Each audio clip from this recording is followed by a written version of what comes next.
अगर आप भी लेना चाहते हैं देश दुनिया की तमाम जानकारी तो आज ही सब्सक्राइब करें हमारे चैनल को। साथ ही नीचे दिए बेल आइकन को जरूर दबाएं ताकि हर अपडेट आप तक पहुंच सके।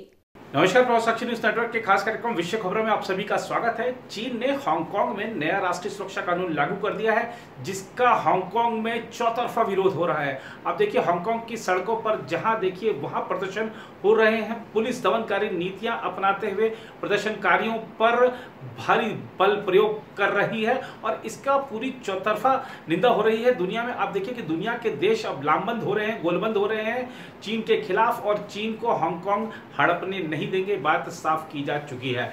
लेकिन चीन ने एक कदम आगे बढ़ाते हुए नया जो सिक्योरिटी ऑफिस है राष्ट्रीय सुरक्षा कानून के तहत, उसको खोल दिया है हांगकांग में। और 2011 में चीन में प्रदर्शनकारियों पर जो दमनकारी नीति अपनाने वाले एक अधिकारी झेंग यानशियोंग, इनको भेजा गया है इस नए सिक्योरिटी ऑफिस में प्रभारी बनाकर, ताकि हांगकांग में प्रदर्शनकारियों पर और जुल्म ढाए जा सके, लोगों को डराया जा सके, धमकाया जा सके। लेकिन चीन पूरी दुनिया आपके खिलाफ हो गई है।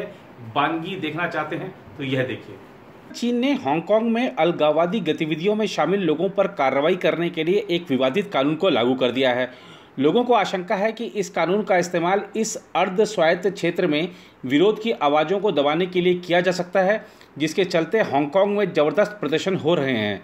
इसी बीच अमेरिकी संसद ने हांगकांग में सख्त राष्ट्रीय सुरक्षा कानून लागू करने के चीन के कदम को लेकर उस पर प्रतिबंध लगाने वाला एक विधेयक पारित कर दिया है। अमेरिका के इस विधेयक के तहत हांगकांग में प्रदर्शनकारियों पर कार्रवाई करने वाले पुलिस अधिकारियों समेत उन समूहों पर प्रतिबंध लगाए जाएंगे जो हांगकांग की स्वायत्तता और उसके निवासियों की आज़ादी को कमतर करने की कोशिश करेंगे।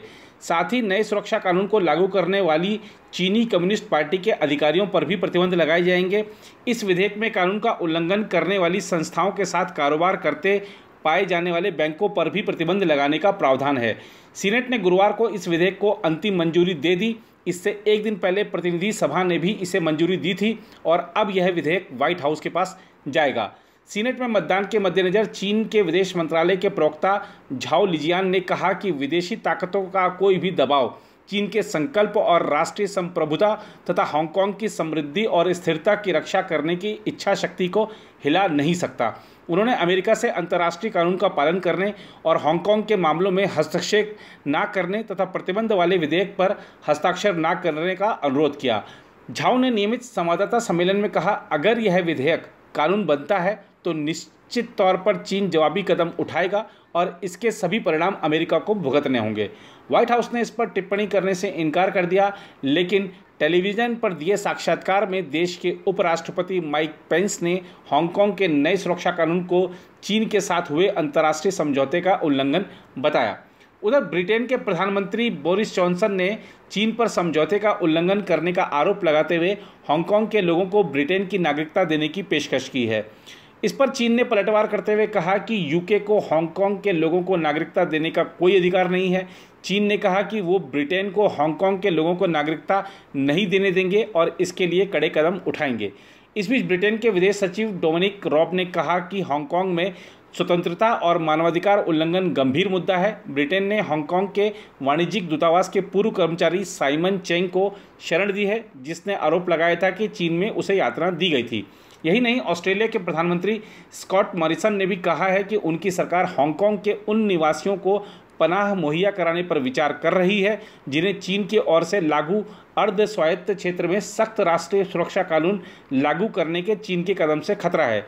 चीन ने हाल ही में हांगकांग में लागू होने वाले नए राष्ट्रीय सुरक्षा कानून को लागू किया था, जिसे वहां के निवासियों की स्वायत्तता में दखल और विरोध की आवाज़ों को दबाने वाला कानून माना जा रहा है। स्कॉट मॉरिसन ने कहा कि उनका मंत्रिमंडल ब्रिटेन के प्रधानमंत्री बोरिस जॉनसन की तरह ही अवसर मुहैया कराने पर जल्द ही विचार करेगा।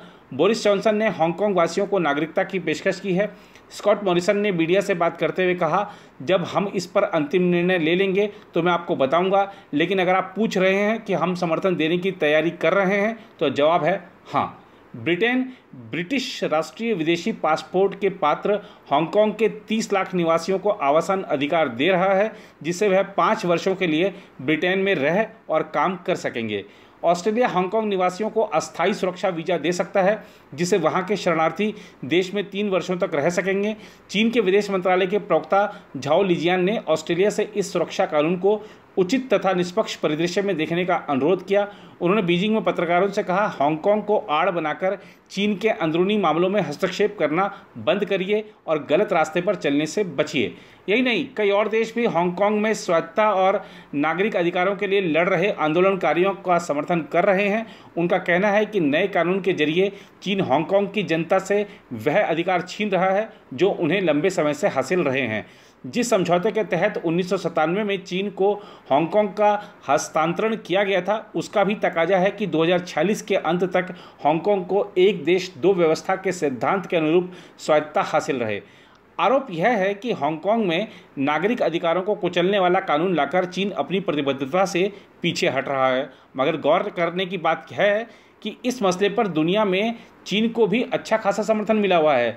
संयुक्त राष्ट्र मानवाधिकार परिषद की बैठक में क्यूबा ने चीन के पक्ष में प्रस्ताव पेश किया, जिस पर चीन को 52 देशों का साथ मिला। ये सभी देश चीन के साथ इस आधार पर दे रहे हैं कि हर देश को अपनी क्षेत्रीय अखंडता और संप्रभुता की रक्षा के लिए कानून बनाने और लागू करने का अधिकार है।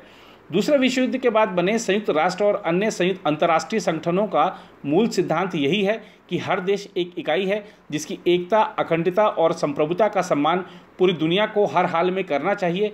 चूँकि हांगकांग में जारी आंदोलन की एक धारा ऐसी भी है जो उसे चीन की सरपरस्ती से मुक्त एक स्वतंत्र समाज के रूप में देखने का आग्रह करती है, इसीलिए चीन के इस आरोप को कुछ वजन मिल जाता है कि नागरिक आंदोलन की आड़ लेकर वहां उसकी संप्रभुता और क्षेत्रीय अखंडता के साथ खिलवाड़ करने की कोशिश हो रही है।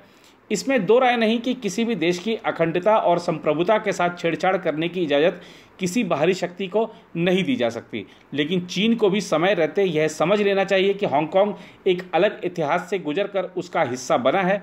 लिहाजा डंडे के जोर पर नहीं बल्कि अभिव्यक्ति की स्वतंत्रता और अन्य लोकतांत्रिक मूल्यों का सम्मान करते हुए ही चीन उसे अपने साथ रख सकता है।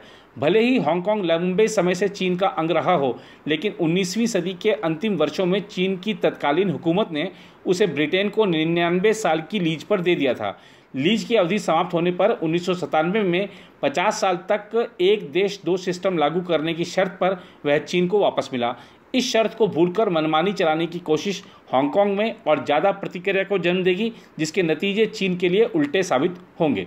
वैश्विक आक्रोश के बीच शी जिनपिंग ने इस नए राष्ट्रीय सुरक्षा कानून पर जो हस्ताक्षर किए ना, वो उनको बहुत भारी पड़ने वाले हैं। देखिए, भारत के प्रधानमंत्री नरेंद्र मोदी ने भी साफ साफ कह दिया है कि जो विस्तारवादी नीतियां हैं, विस्तारवादी जो लोग हैं, उनका युग खत्म हो चुका है और पूरी दुनिया में इन लोगों के खिलाफ माहौल है। और वाकई हमने आपको जिस तरह अपनी रिपोर्ट में दिखाया कि किस तरीके से दुनिया के देश चीन के खिलाफ लामबंद हो रहे हैं, तो हांगकांग के लिए जो चीन ने नई दमनकारी नीतियां अपनाई हैं, जो रास्ता अपनाया है, वो चीन को भारी पड़ने वाला है, उल्टा पड़ने वाला है, इसमें कोई दो राय नहीं।